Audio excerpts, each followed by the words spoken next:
Albert Einstein's theory of special relativity is a product of the 19th century, when trains were the fastest mode of travel and video games weren't thought of. Today everybody is familiar with the concepts of space travel and warp drives. They are also watching videos and playing 3D video games. This vastly simplifies the process of understanding or grokking relativity. For our purposes, the train is evolved into a spherical space vessel. I will use spherical and cylindrical spacecraft models to develop the theory in 3 dimensions.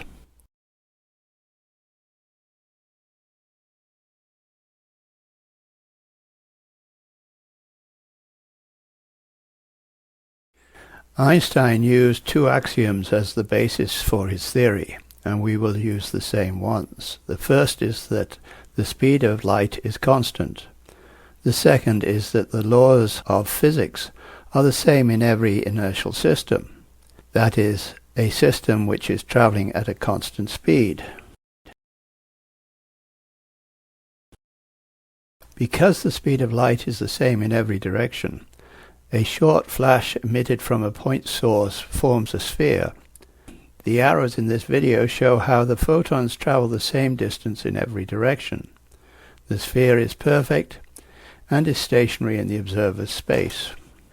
For every observer, the light pulse continues to expand about the point from which it was emitted. The light ring appears to be moving with the observers. If each of 2 vessels emit a pulse of light as they pass each other, the center of both light rings stay at the same point with respect to the observer. In the first video clip, the observer is traveling at the same velocity as the red vessel, and in the second video is traveling with the green vessel. This observation forms the basis for the following discussion. The sphere of light is always stationary with respect to the observer, and neither its shape nor position is affected by the velocity of. So what happens when a flash of light is emitted at the center of a hollow spherical vessel? To see inside, we need to slice off the sides. The light expands out to the shell and then reflects back to the source at the center. All the photons of a short pulse must reach the shell simultaneously, and then they must reflect back to the source, again arriving there at the same moment. This is what has always been recorded on the spaceship Earth. We must assume that this is also true for every observer in any moving system. The motion of the reflecting surface causes the light to be deflected forward in the same way as a ball is deflected when it hits a moving tennis racket. You can see the difference between the reflections in the 2 vessels.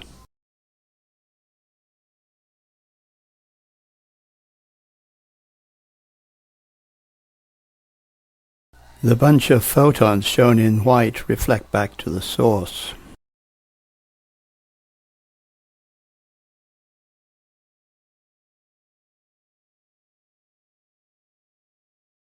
Now we can convert the videos into diagrams. The light reflects off the sphere back to the source. In a moving sphere, the light travels from F1 to F2.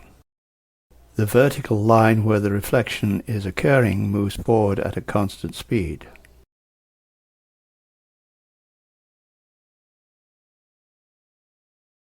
The higher the velocity of the vessel, the longer it takes for the light to reach F2.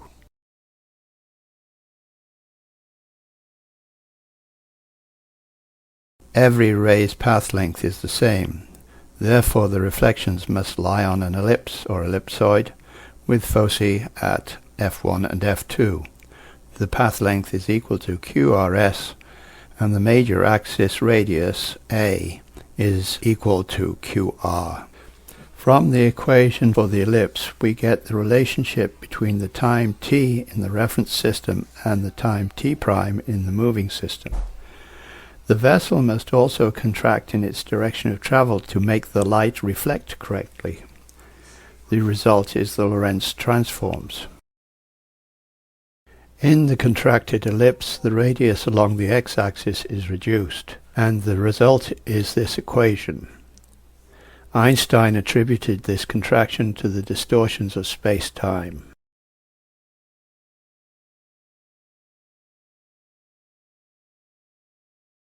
The moving sphere is contracted.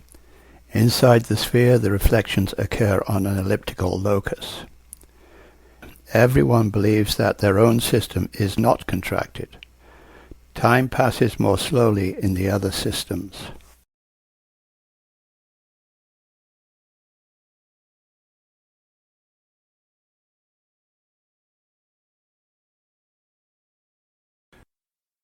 What happens if a vessel is traveling at half the speed of light and launches a photon torpedo at velocity c? The speed should add to 1.5 c. This does not happen. Both torpedoes travel at 1.0 c. The torpedoes from the moving vessel take longer to leave the vessel. It is shorter and at a higher frequency.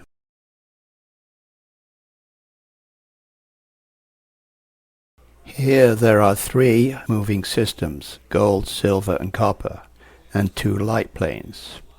All are moving in the x direction. In the first case, the system is viewed from the point of view of the gold sphere. In the next, it is from the point of view of the silver sphere. In the last, it's from the point of view of the copper system. The reference system is always spherical. The velocity of sphere B viewed from A is the same as A viewed from B. The occupants of each system believe that they are at the center of the universe, and that there isn't any contraction in their own system.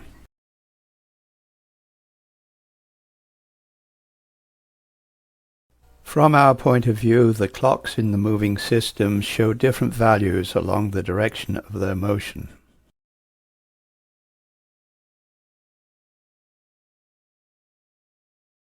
According to Einstein's interpretation, an object is contracted in its direction of travel, and its clocks run more slowly than ours. Here the sphere is traveling at constant velocity. Einstein explained the contraction by invoking the idea of the distortion of space and time. He did not give an explanation or mechanism for this distortion.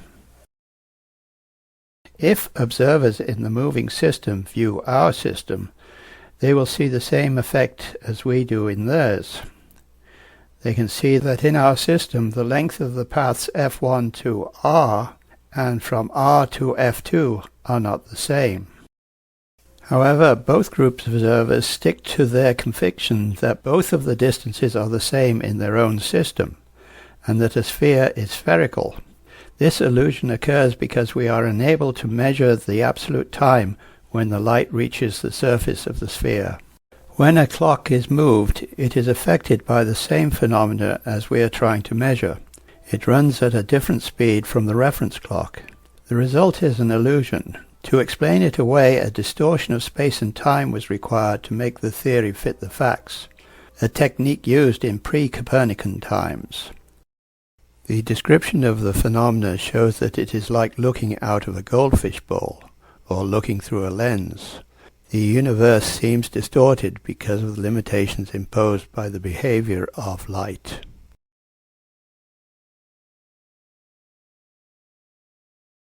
Using the time transform, we can find where a particular value of t' is in the reference frame. From this we get the concept of time planes. These are infinite plane surfaces in the reference frame. These are in the YZ plane.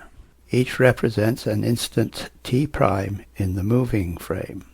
The velocity of these time planes is u equals c squared over v. U ranges from infinity when v equals 0 to c when v equals c. In a stationary system, v is 0 and the planes go to infinity instantaneously. As the speeds get higher, the planes move slower and get closer together. The sphere moves forward, and the time planes accumulate between the reference point and the vessel. These represent time which has not yet passed in the moving vessel.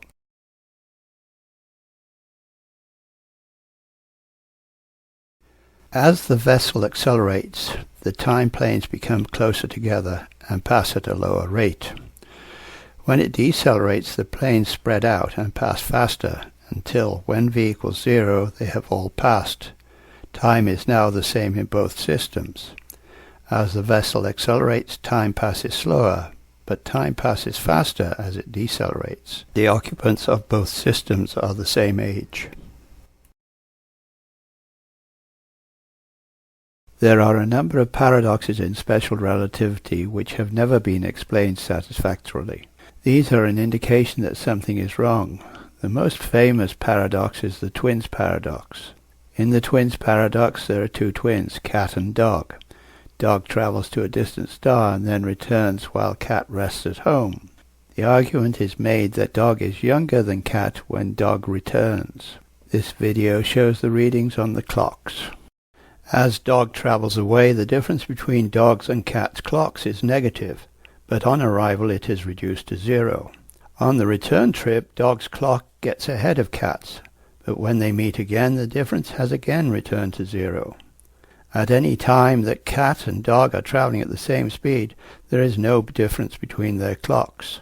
Their ages are the same, but at one point on the trip, dog was 64 years older than cat. If he died at that age, was he resurrected? The previous description is mathematically correct. This is verified as shown in the graphs of acceleration, velocity, distance, and time. These curves were generated using computer numerical methods.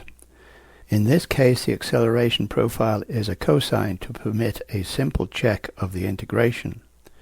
The program used also permits random walk type profiles, as shown, and produces the same final results. Both the time planes and the computer analysis show that whenever the moving vehicle matches its speed with the reference observer, time in both systems becomes the same. When the twins reunite, they are the same age. The acceleration is not a factor in this analysis. The only factors are velocity and position. In the popular solution, the time equation has been manipulated by setting the distance term, x, to equal vt. This only works if the velocity does not change and x starts at 0. The result is an oversimplification. From the graph, the time in both systems during the initial acceleration is little different. The twins paradox is a myth.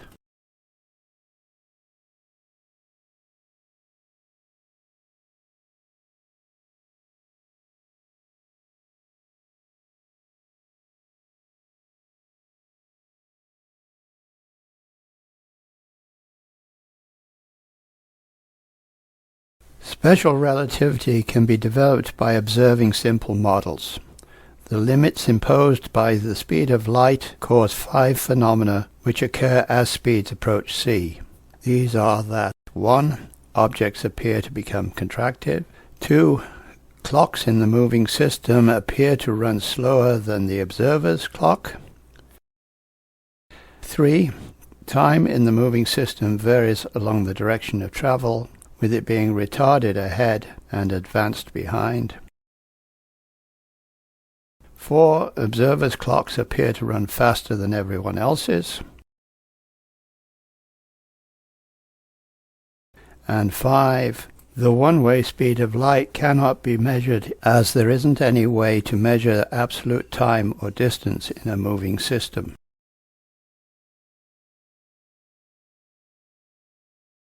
In part 1, I developed the Lorentz time transform using a hollow 3D sphere.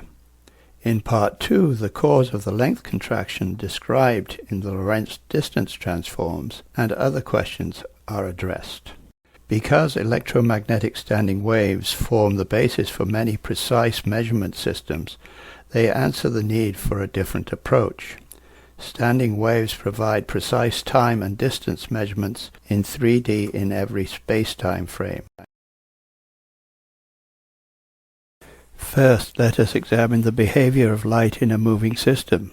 Consider three space vessels A, B, and C, which are in a straight line, and A sends a message by laser to C via B. The light pulse travels in a straight line via B and C.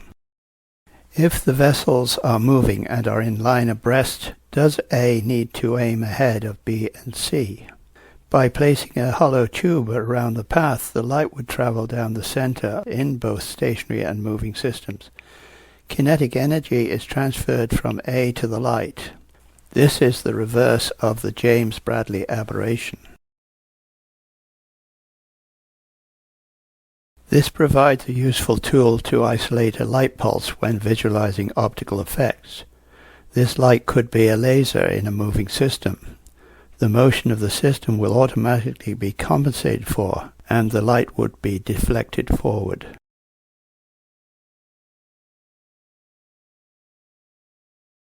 The simplest electromagnetic signal is a sine wave. Here the electric field is depicted with the magnitude of the electric field shown vertically.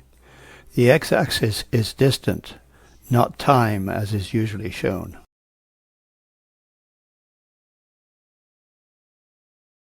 If two equal signals are transmitted along the same path, and they are in phase, that is, the bumps are at the same place, the signals add and become a single signal with double the amplitude. If one signal is inverted, i.e. 180 degrees out of phase, the signals cancel to zero, and there is no signal transmitted.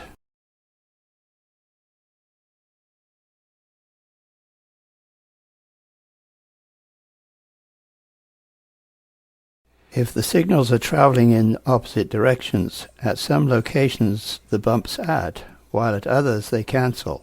The result is a standing wave. A similar effect can be seen with waves in water.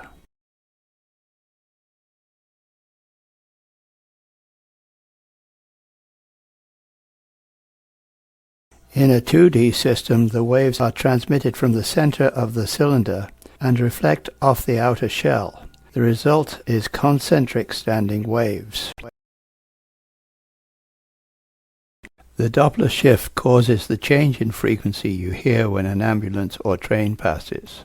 Here the frequency of the oscillators in both systems are the same, but as you can see, the signal from the moving source is squeezed into a shorter distance. The wavelength is shorter, and therefore the frequency is higher. We can use a pulse emitted in a 2D plane to find the Doppler frequency. The pulse of light, shown as a white ring, expands in a circle from the point where it was emitted by the cylindrical source. As the source and the tube move forward, we can follow the pulse down the inside of the red tube, which is set at an angle theta. When the pulse reaches the edge of the disk, we have one wavelength inside the tube in each direction.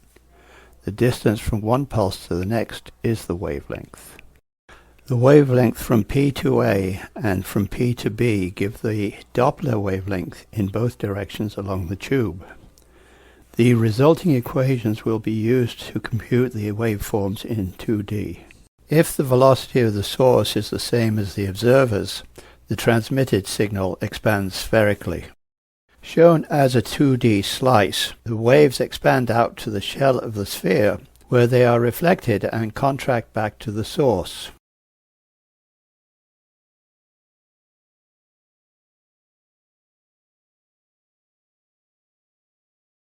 The electric fields of both signals add, interfering, and create standing waves.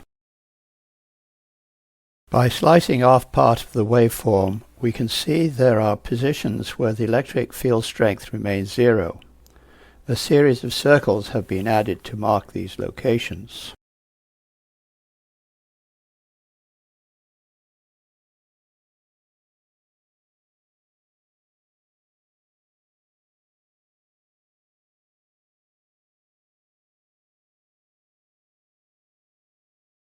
If the system is moving, the transmitted waves expand from the source, but because of the Doppler effect, their wavelength ahead of the source is shorter, and the wavelength of those behind is longer. When the signal reaches the moving shell, the frequency of the received signal is the same as that of the source. This surface now acts as a transmitter and reflects the signal, which is also Doppler shifted. The surface of the waveforms are now the mirror image of the transmitted waves. When the electric fields of these two signals are added, the result seems to be a jumble, but careful examination identifies that there is still an intrinsic pattern. There isn't any motion in the surface along the red and black ellipses. If we raise the velocity to 0.5 c, the effect is more obvious. The ellipses still sit on the surface.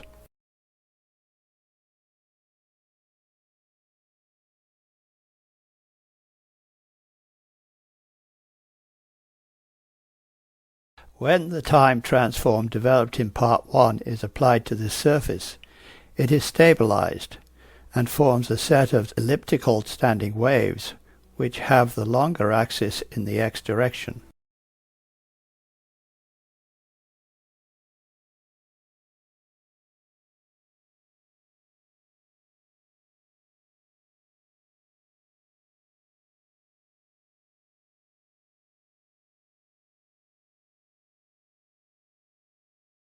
We need to interpret these results. From the reference system, the observer sees the jumbled standing waves. Because the system is passing at 50% of the speed of light, the waves would blur and look like standing waves.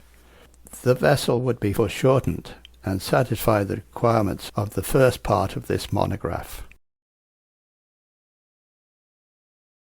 The second diagram shows the standing waves in the time frame of the moving system, but in the reference system space. The result is a set of elliptical standing waves. In the moving system, these ellipses become circles and match the standing waves in the reference system.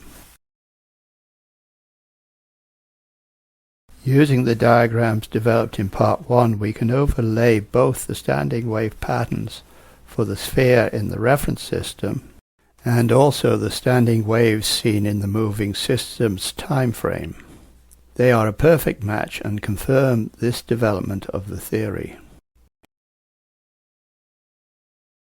Before we start to draw conclusions, there is one more paradox to examine. I call this the distant car paradox. Consider another planet, Blue, which is located 100 light-years away and is conveniently stationary with respect to cat, our observer. T prime, the time there, is the same as time t for cat.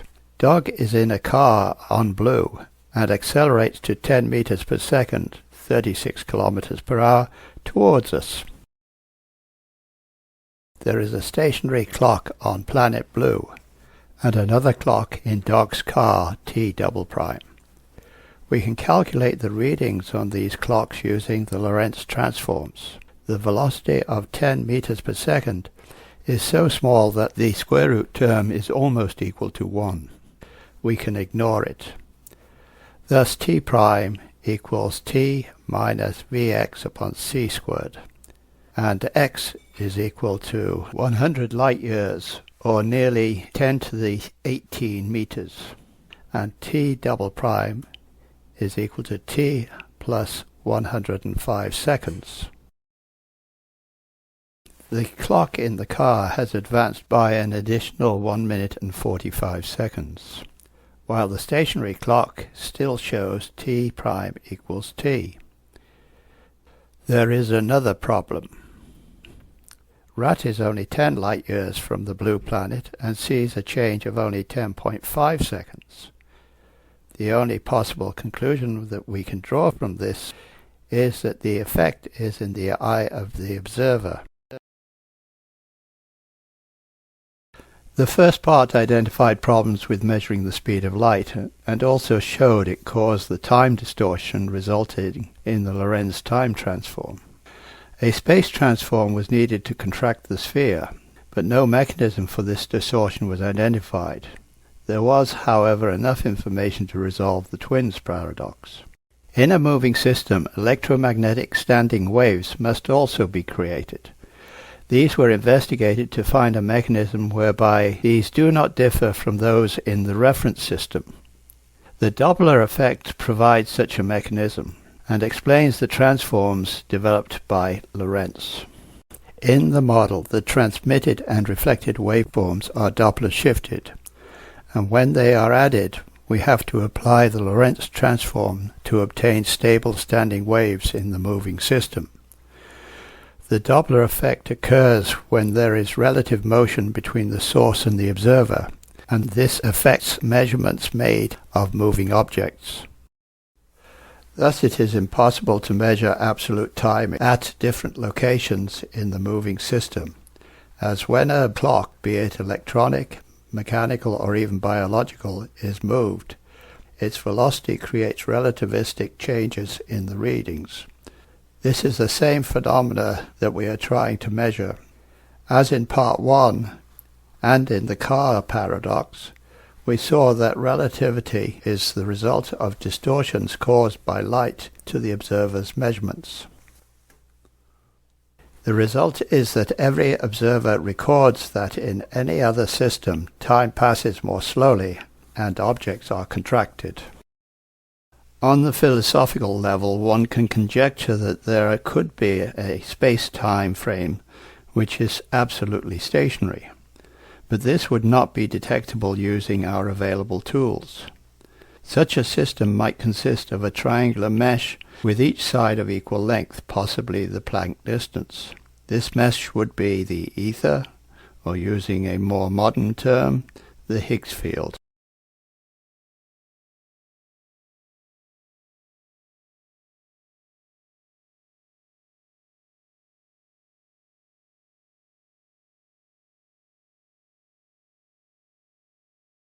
The results do not change the equations of special relativity, but they do provide an alternative interpretation. The effect is not the result of the distortion of space and time, but an illusion caused by the limitations imposed by the nature of light. Observers are enabled to measure the one-way speed of light, that is, the absolute speed of light in any single direction. Every method measures either the time to travel both ways along a path, or relies on synchronized clocks which do not keep time when they are moved. Because the Doppler effect is only apparent when there is a relative velocity between the source and the receiver, standing waves, which are stable and spherical in the reference system, are distorted when viewed from another system. The distortion can be corrected by applying the Lorentz transforms. These distortions make space and time appear distorted, but like the epicycles required in pre-Copernican times to explain the orbits of the planets, this is a mathematical fiction. The evidence for relativity, such as the measurement of the life of a muon, are as easily explained using this new interpretation. Space is not distorted. The Lorentz equations can be used to correct our observations, not to describe a bent system. The overall effect will be illuminating.